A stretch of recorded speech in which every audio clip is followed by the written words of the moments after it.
Thank you very much all. और इस expo का थीम है planning, designing, management and operations, right. मैंने टॉपिक सिलेक्ट किया है इस 20 मिनट्स टॉक के लिए, how to plan 100 bed hospital. Already ma'am ने बहुत ही अच्छा प्रेजेंटेशन दिया है कि किस तरह से department wise step by step आप कैसे प्लान करोगे वगैरह। मेरा टॉपिक थोड़ा उससे पहले है। हमने से काफ़ी सारे यहाँ पे डॉक्टर्स होंगे जो प्लान कर रहे हैं, काफ़ी सारे वेंडर्स है, मैन्युफैक्चरर्स है, जिनके क्लाइंट जो हॉस्पिटल प्लान कर रहे हैं वो उनके पास आएंगे और उनसे इंटरेक्ट कर रहे हैं, राइट। तो ये टॉक जो 15 मिनट में हम जो डिस्कस करने वाले हैं वो आपको यूजफुल इस तरह से है कि क्या उसका प्लानिंग ठीक है। तो अगर आपका क्लाइंट का प्लानिंग ठीक नहीं है तो वो एग्जीक्यूशन में प्रॉब्लम करेगा। काफी सारे यहाँ पे हॉस्पिटल प्लानिंग के कंसल्टेंट भी है, राइट, वो भी ये चीज फेस कर रहे होंगे, क्योंकि in my experience after completing MBBS I did MBA healthcare management and worked for 6-7 years in a hospital management field, and since 2017 my startup DocHub, I landed into the healthcare career platform. But I did MBA because I wanted to build a multi-speciality hospital at my hometown. Somehow we didn't figure out it, and I landed to this technology world. पर उस सब exercise में काफ़ी चीज़ें आज भी मैं interact करता हूँ। जो मेरे साथ मेडिकल कॉलेज में जो डॉक्टर्स थे आज वो हॉस्पिटल प्लान कर रहे हैं जब भी, तो उनके साथ जो इंटरेक्शन में मैंने काफ़ी चीज़ें ऑब्जर्व की, आज उसको मैं शेयर करना चाहता हूँ, राइट। तो क्या थॉट प्रोसेस होनी चाहिए बिफोर डिसाइडिंग एनीथिंग, कि मैं कितने बेड का हॉस्पिटल बनाऊंगा या कितने डिपार्टमेंट होंगे या आईसीयू कितने बेड्स होंगे या ओटी में क्या होगा वगैरह। उससे पहले मेरी थॉट प्रोसेस क्या होनी चाहिए, जस्ट आस्क योरसेल्फ कि why are you planning it. तो आपको मोस्टली ये 5 रीजन मिलेंगे कि जब भी आप कोई हॉस्पिटल प्लान कर रहे हो तो ये out of this 5 one of your reason could be. एक, आप मिलेनियल प्रैक्टिशनर हो, 15-20 साल का एक कोई क्लिनिक का छोटा सेटअप से आपका एक्सपीरियंस हो गया है आपने फील्ड में, राइट। अब आप चाहते हो कि एक हॉस्पिटल हो जाके लॉन्ग टर्म, क्योंकि अब रेगुलेटरी नॉर्म्स भी इस तरह से है कि आप ओल्ड स्ट्रक्चर को लॉन्ग टर्म नहीं चला पाओगे, तो आपको एक नया स्ट्रक्चर प्लान करना ही है, राइट। तो that could be your reason.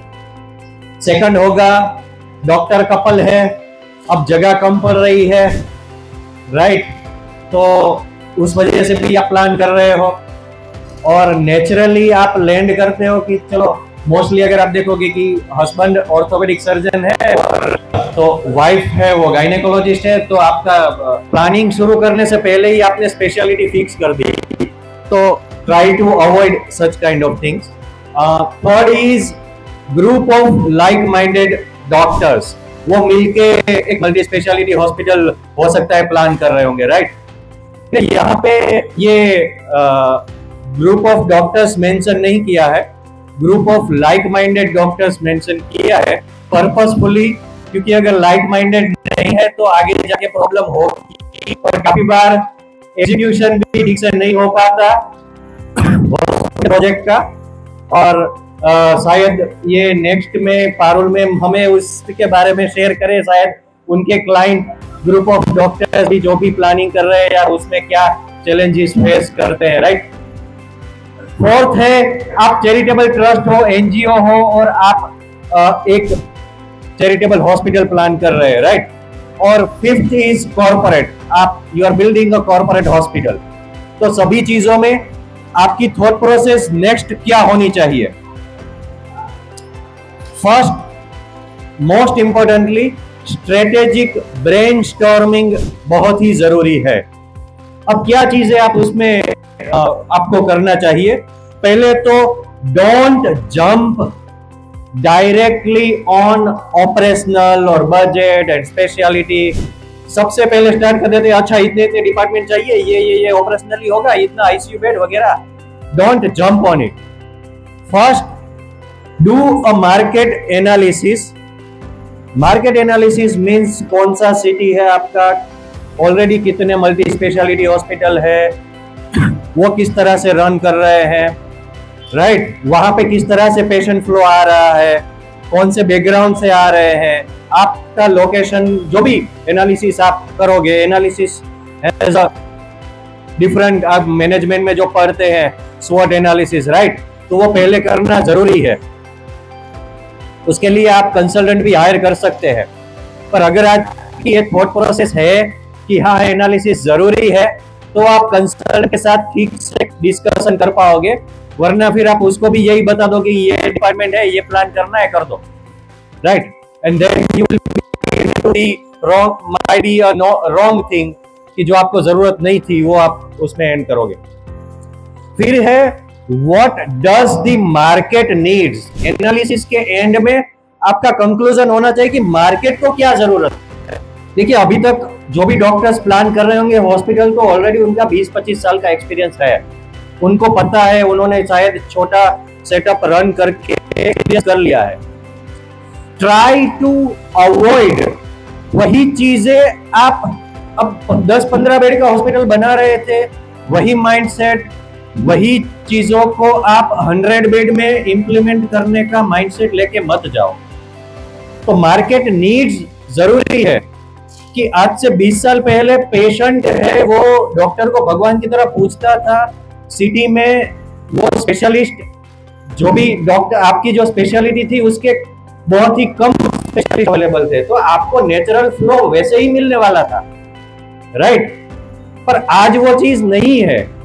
आज today's reality is your skills will definitely replaced by an upcoming specialist जो भी अच्छा पढ़ के या मे बी अब्रॉड से फेलोशिप करके आ रहा है, तो वो अच्छी एडवांस चीजें सीख के आपकी स्किल को कभी भी रिप्लेस कर देगा।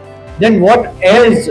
How will you differentiate your services with your competitors, right? तो वो जरूरी है कि मार्केट नीड्स मतलब पेशेंट क्या चाहता है। जो डॉक्टर बन रहा है 100 बेड की, आप सर्वे कर सकते हो, उनको पूछ सकते हो, अभी भी जो हॉस्पिटल मैनेज कर रहे हैं, कि प्लान करने से पहले क्या आपने किसी हॉस्पिटल को विजिट किया था, क्या आपने उस हॉस्पिटल के वेटिंग एरिया में 10-15 मिनट बैठ के एनालाइज किया था, पेशेंट से बात की थी कि आप ये पेशेंट इस हॉस्पिटल में आप यहाँ पे क्यों बताने आए, उस हॉस्पिटल में क्यों नहीं गए, अच्छा यहाँ पे आपका क्या प्रेफरेंस है, क्या अच्छा लगा, क्या बुरा लगा। That is the need. Patient की क्या नीड है तो वो खुद बताएगा आपको कि उस हॉस्पिटल में ये चीजें नहीं मजा आई, ये फैसिलिटी इस तरह से थी, उस तरह से होना चाहिए था। दीज आर योर की पॉइंट कि जब आप अपनी हॉस्पिटल प्लान करोगे तो इन सब चीजों को आप अवॉइड करोगे, right. Then identify your strategic specialty services, what you want to bring in a market, right? वहां पे ये बहुत जरूरी है कि आप सिंगल स्पेशलिटी प्लान कर रहे हो, क्या आप फिक्स स्पेशलिटी, मतलब जैसे मैंने बात की डॉक्टर कपल, राइट, तो वहां पे फिक्स्ड हो गया कि ऑर्थोपेडिक और गायनेकोलॉजी तो होगा ही, अगर वो कपल दोनों की स्पेशलिटी है तो, right.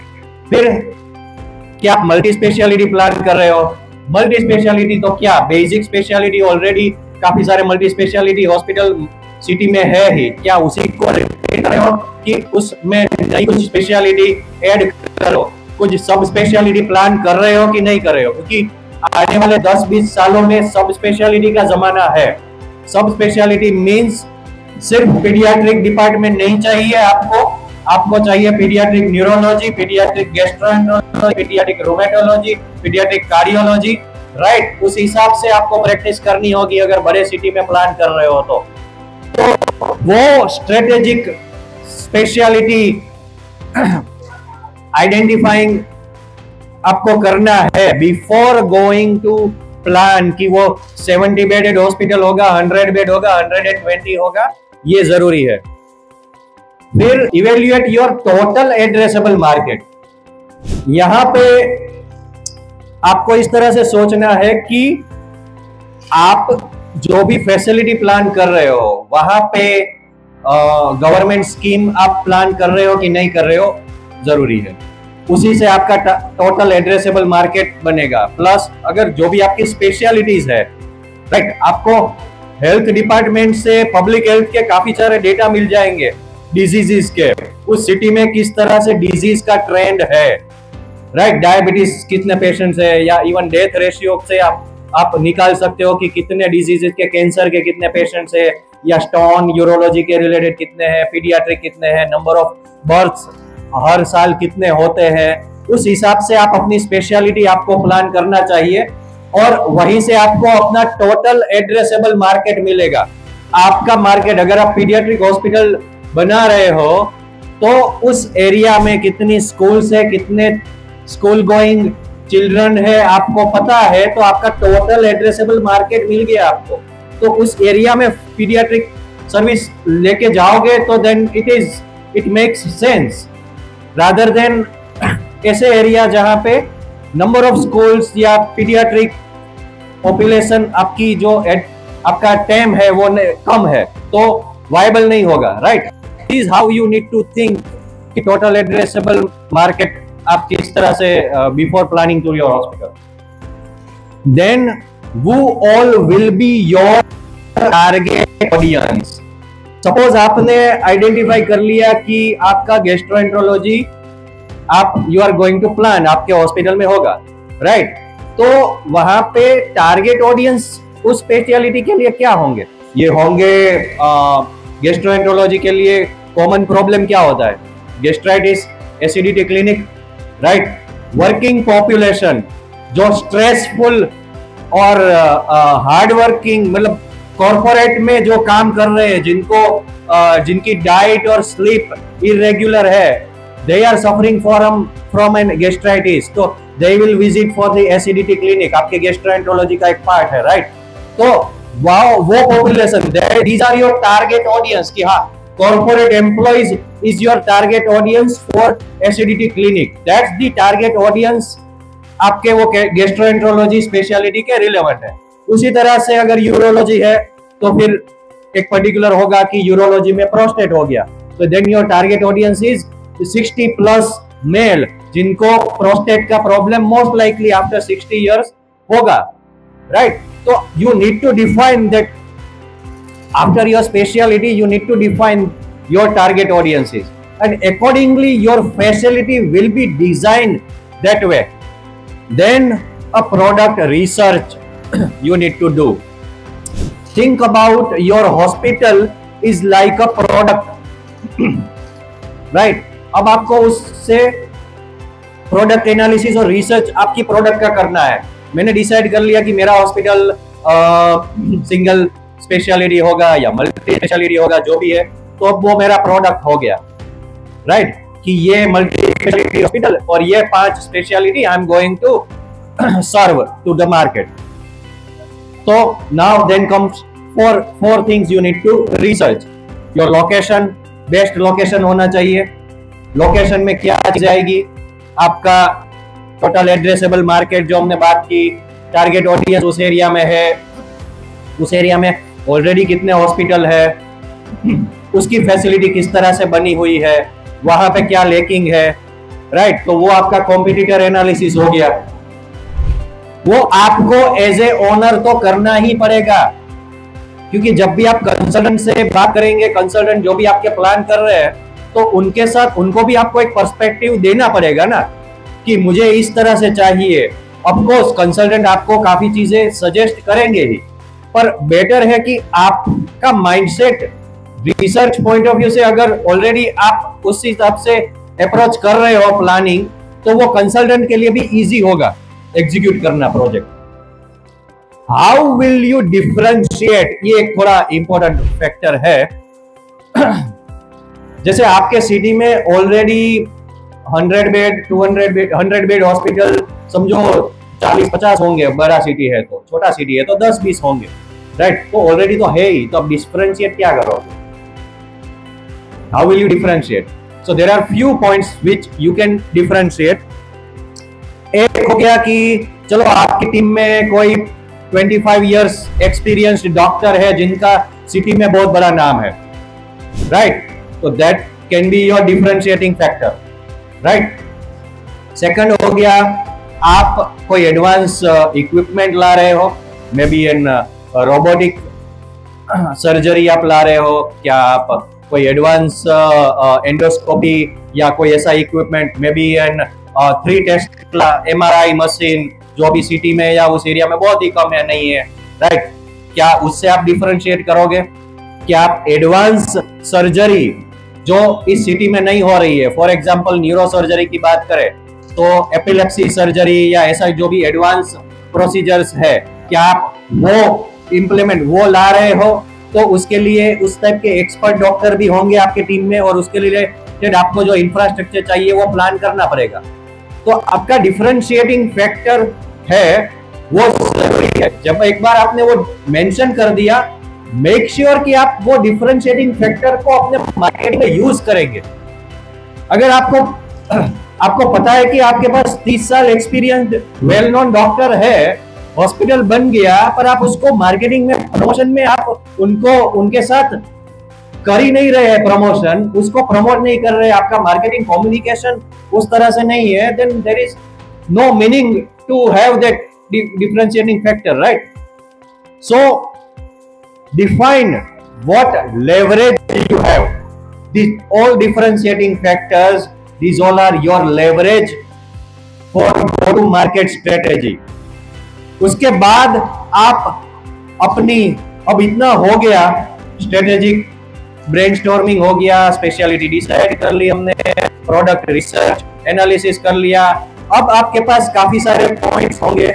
Now you need to define, अब आपको फैसिलिटी रिक्वायरमेंट आपकी पॉइंट्स डिसाइड करने हैं कि आप ऑलरेडी आपने डिसाइड कर लिया what all are your speciality services would be, उसमें क्या आएगा, फिर आप आइडेंटिफाई करो कि स्पेशलिटी वाइज इंफ्रास्ट्रक्चर नीड क्या होगी आपकी, right? Particular speciality you need a specific infrastructure, equipment और उसके रिलेटेड फैसिलिटी डिजाइन भी आपकी प्रॉपर चाहिए होगी। और फिर आप डिसाइड करो कि ओके, अब ये सारी स्पेशलिटीज है तो मुझे कितने आईसीयू बेड्स चाहिए होंगे, मेडिकल आईसीयू चाहिए होगा, सर्जिकल आईसीयू चाहिए होगा, कार्डियक आईसीयू चाहिए होगा, नहीं चाहिए होगा, पीडियाट्रिक आईसीयू, वो आपके अब डिफाइन होंगे, क्योंकि अब आपने इतना ब्रेनस्टॉर्मिंग, इतना एनालिसिस वगैरह कर लिया है, प्लानिंग, तो उसके अकॉर्डिंग आपको डिसाइड करना होगा आईसीयू और ओटी इंफ्रास्ट्रक्चर। अगर आप के प्लानिंग में कार्डियोथोरेसिक सर्जरी है तो आपको ओटी उस हिसाब से लगेगा, आपको ओटी में उस हिसाब से एलोकेट करनी होगी और वो रिक्वायरमेंट आपको मेंशन करनी होगी, तो आप वो कंसल्टेंट को वो रिक्वायरमेंट ठीक से दे पाओगे, समझा पाओगे, और उससे आपका डिसाइड होगा कि how many beds you will need, whether it is 80 bed, 100 bed, 120 bed, कितने लगेंगे, इमरजेंसी में कितने दोगे, डिफरेंट टाइप्स ऑफ आईसीयूज और उसमें कितने आप दोगे, और वार्ड्स और रूम्स वगैरह में कितने आप डिस्ट्रीब्यूट करोगे, right? Then diagnostic facility, of course जो भी आपने स्पेशलिटी डिफाइन की है उसके अकॉर्डिंग आपकी डायग्नोस्टिक फैसिलिटी लगेगी। अगर स्पेशलिटी ज्यादा है तो उस हिसाब से लगेगी। Then are you planning day care, तो अभी से डिसाइड कर लो कि हाँ डे केयर यूनिट प्लान कर रहे हैं तो उससे आपको प्रोविजंस देना होगा। Then of course future expansion scope in a different speciality, वो प्लानिंग के टाइम पे ही होना चाहिए। फ्यूचर एक्सपांशन, मुझे अभी हम 5 स्पेशलिटी में डिजाइन कर रहे हैं हॉस्पिटल, पर फ्यूचर में ये 2-3 स्पेशलाइजेशन पे भी हमें करना है, तो वो प्लानिंग के टाइम पे ही आपको कंसल्टेंट और टीम को, आर्किटेक्ट को बताना पड़ेगा, ताकि उसके रिलेटेड जो भी नंबर ऑफ ओपीडीज लगेंगी या उसके रिलेटेड जो डिफरेंट एरियाज चाहिए होंगे उसका फ्यूचर स्कोप ऑफ एक्सपांशन में, प्लानिंग में वो उस हिसाब से कर पाए, राइट? So thank you.